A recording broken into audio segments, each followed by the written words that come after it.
अस्सलाम वालेकुम जी dear students. हम जो बात कर रहे थे जर्नल लेजर के हवाले से, तो जर्नल लेजर में हमारे पास सबसे पहले है स्टार्टेड बिजनेस विद कैश। को पता है जब भी बिज़नेस स्टार्ट होता है कैश बिज़नेस में आता है और शुरू वाले पैसों को कैपिटल बोलते हैं। तो cash account debit, capital account credit हो जाएगा। नंबर 2, दोबारा ये एंट्री रिपीट करने लगा हूँ। जब बिज़नेस स्टार्ट होता है बिज़नेस में कैश आता है, कैश डेबिट हो जाएगा, कैपिटल अकाउंट क्रेडिट हो जाएगा। Number 2, open bank account and deposit cash. Open bank account and deposit cash का मतलब है open bank account and paid cash. देखो ना, जब हम बैंक में अकाउंट खुलवाते हैं तो उनको कैश पे करते हैं ना, उनको कैश देते हैं ना कि यार हमारे अकाउंट में जमा करो। तो इसका मतलब क्या हुआ कि कैश क्रेडिट हो गई। कैश क्या हो जाएगी जी? कैश क्या हो जाएगी?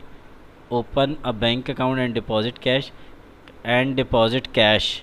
ठीक है, डिपॉजिट कैश का मतलब पे कैश। कैश पे की तो कैश आउट हुई, कैश क्रेडिट हो गई और बैंक अकाउंट क्या हो गया? डेबिट हो गया। ओपन बैंक अकाउंट एंड पे कैश, डिपॉजिट कैश की बजाय पे कैश। पे करें तो कैश क्रेडिट और बैंक डेबिट। पे फॉर फर्नीचर, पे फॉर फर्नीचर। पे का मतलब कैश क्रेडिट, फर्नीचर डेबिट। लेकिन अब ये देखें ना, पे cheque, pay cheque, pay check. तो अब कैश में क्रेडिट की बजाय क्या लिखूँगा? कैश में क्रेडिट की बजाय क्या लिखूँगा? मैं लिख दूँगा क्रेडिट में बैंक लिख दूँगा। पे चेक है ना, पे चेक होगा तो कैश की बजाय क्या लिखना है? बैंक। डेबिट में फर्नीचर। पे for vehicle, cash credit, vehicle debit. Cash credit, vehicle debit. लेकिन चूँकि आपको पता है ये हो रहा है चेक के ज़रिए हो रही है व्हीकल, क्योंकि ये किसके ज़रिए हो रही है? चेक के ज़रिए हो रही है, तो बैंक क्रेडिट हो जाएगा। पे कैश क्रेडिट, व्हीकल डेबिट। पे चेक का मतलब है बैंक क्रेडिट करें। पे चेक का मतलब है बैंक क्रेडिट करें। ठीक है जी। Bought goods on on credit from A.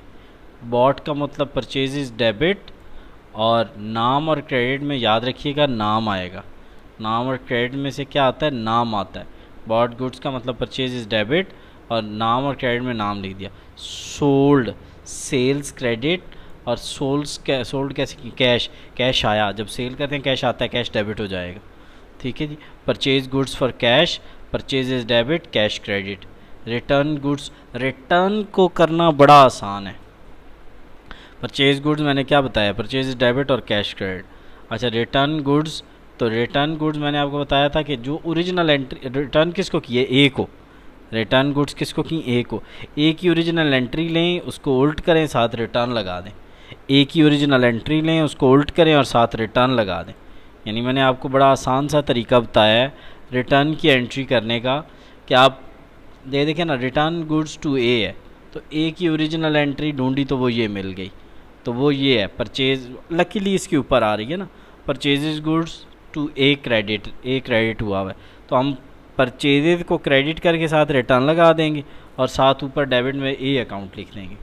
Next, sold goods on credit to B. Sales credit हो जाएंगी, बी डेबिट हो जाएगा। सेल्स क्रेडिट हो जाएंगी, बी डेबिट हो जाएगा। अब बी को रिटर्न कर रहे हैं तो उल्ट कर दें, सेल्स रिटर्न डेबिट हो जाएगा, टू बी अकाउंट क्रेडिट हो जाएगा। रिटर्न की एंट्री का मैंने आपको तरीका बता दिया ना, यानी एंट्री को सिंपली आपने क्या कर देना है? रिवर्स कर देना है। उसके बाद जी, पेड थ्रू चेक टू ए। पे का मतलब कैश क्रेडिट और ए डेबिट। अब चेक का तो कैश की जगह क्या लग जाएगा? बैंक लग जाएगा। पे थ्रू चेक, कैश क्रेडिट, लेकिन अब पे चेक का तो कैश की बजाय बैंक क्रेडिट हो जाएगा और ए डेबिट हो जाएगा। Pay to B through cheque, pay cheque, pay cheque, cash credit, cash cheque का तो कैश की बजाय क्या लग जाएगा? बैंक। बी डेबिट हो जाएगा, बी डेबिट, और बी डेबिट हो जाएगा और बी डेबिट हो जाएगा और बैंक अकाउंट क्रेडिट हो जाएगा। फिर ये देखें, सैलरीज पेड, सैलरीज डेबिट और कैश क्रेडिट, लेकिन बैंक क्यों आया? क्योंकि चेक का आ गया। इक्रूड, उसके बाद deposit into bank, paid into bank, deposit into bank, paid into bank, cash credit, bank debit, cash credit, bank debit. Accrued expenses की एंट्री मैंने छोड़ दी थी, फिर बता रहा हूँ। अच्छा, फिर डिपॉजिट इनटू बैंक को हम बोलते हैं पेड इनटू द बैंक। पे का मतलब कैश, क्रेडिट, बैंक डेबिट।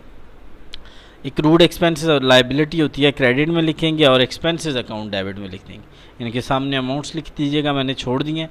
मैंने ये आपको एक ओवर रिव्यू दिया है, बुक में बहुत प्रोफेशनल तरीके से उसने पढ़ाया तो है, लेकिन मसला ये है कि बिगनर्स को समझ नहीं आती। जब देखें ना, जब एक बिगनर होगा उसको आप हाई डोज जब दे देंगे तो वो ऑटोमेटिकली कंफ्यूज हो जाएगा। तो बुक में ये लेक्चर नंबर 10 है, मैंने इतना सिंप्लीफाई करके स्पून फीडिंग के ज़रिए आपको बता दिया है। मज़ीद क्लैरिटी के लिए मैंने इस पे और लेक्चर्स बनाए हुए हैं, आप वो डिमांड कर सकते हैं मुझसे, ठीक है। इस चैनल को सब्सक्राइब करें, दोस्तों के साथ शेयर करें, ठीक है, ताकि ये मैक्सिमम लोगों तक ये चीज़ें हम पहुंचा सकें, ठीक है। तो ये तो अभी एक क्वेश्चन था, मैंने इस पर काफ़ी सारे क्वेश्चंस बनाए हुए हैं, वो आप मुझसे डिमांड कर सकते हैं। Thanks for watching. अब देख लें कि एक लेक्चर हमने ऑलमोस्ट 6 मिनट्स में समराइज़ कर दिया, जो फॉर 50 मिनट्स का लेक्चर था।